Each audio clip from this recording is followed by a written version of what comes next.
माझे नाव ज्ञानेश्वरी सुशील जगल. मी बंडूची बायको. नमस्कार, माझे नाव आरुषी गौतम आहे. मी आहे बंडूची बहीण.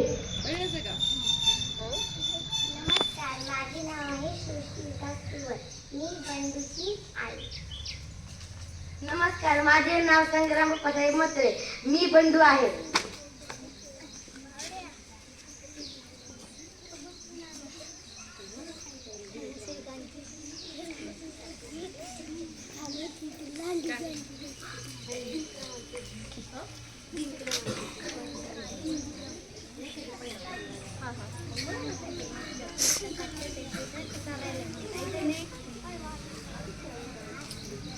गावची गावाचा बंडू शांत व कष्टाळू.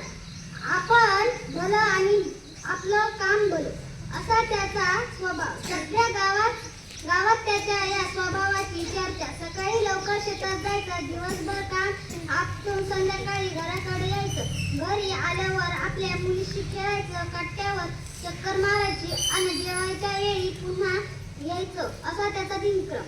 सावळा रंग, शिडशिडीत अंगकाठी अन नाकासमोर चालणारा बंडू. एका वर्षी पीक पाणी बरं झाल्यावर बंडूनं कुटुंबासाठी नवे कपडे अन स्वतःसाठी इजार शिवली. धोंडू मामांनी कपडे शिवले खरे, पण त्याचा अंदाज जरा चुकला.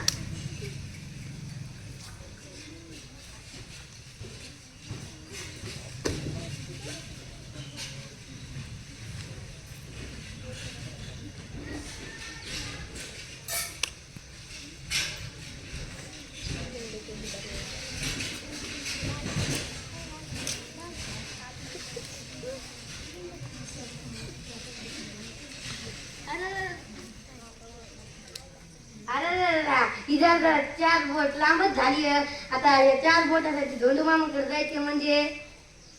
अगं ए, ऐकतेस का? इधर 4 बोट कमी कर बरं. सकाळी सकाळी काय आहे, मला स्वयंपाक करायचा आहे. मी त्या शाळेत जायचे, मला नाही जमणार. अगं ए नीता, अगं ए सुबे, काय आहे दादा? माझी इधरचे 4 बोट कापून टाकी घालतीस का? नाही दादा, मला केवढा अभ्यास पडला. आता कॉलेजाची वेळ मिळते. आईला सांगते. ए आई, ऐकतेस का? इधर 4 बोट कापून टाक ना. तुझी गाडीचं वैरण कापून कापून माझ्या हाताचे तुकडे पडले.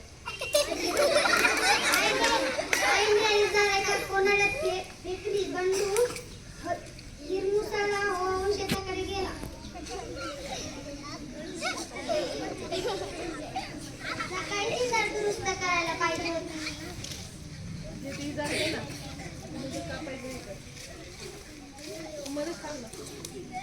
सकाळीची जर दुरुस्त करायला पाहिजे होती.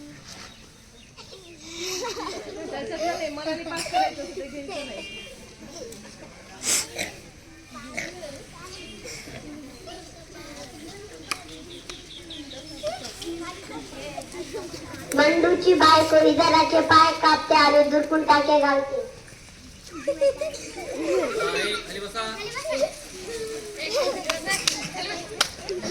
आपला भाऊ किती राबतो, कष्ट करतो, मला कॉलेजात पाठवतो. मी दादाचं एवढं काम करू नये.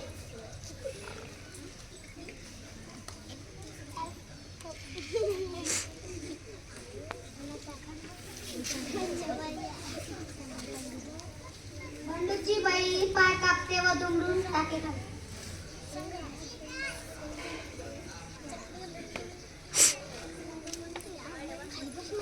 काटले पोरा, किती राबतोय पोरगा.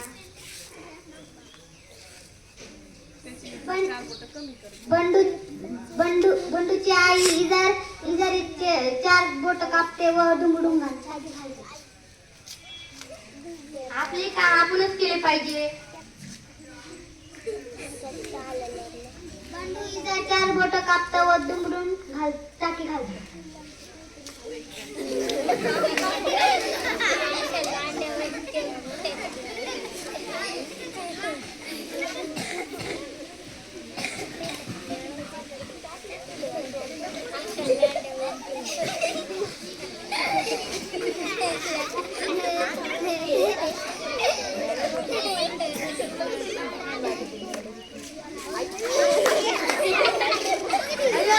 झालंय. सगळेजण बंडूला आश्चर्याने पाहतात.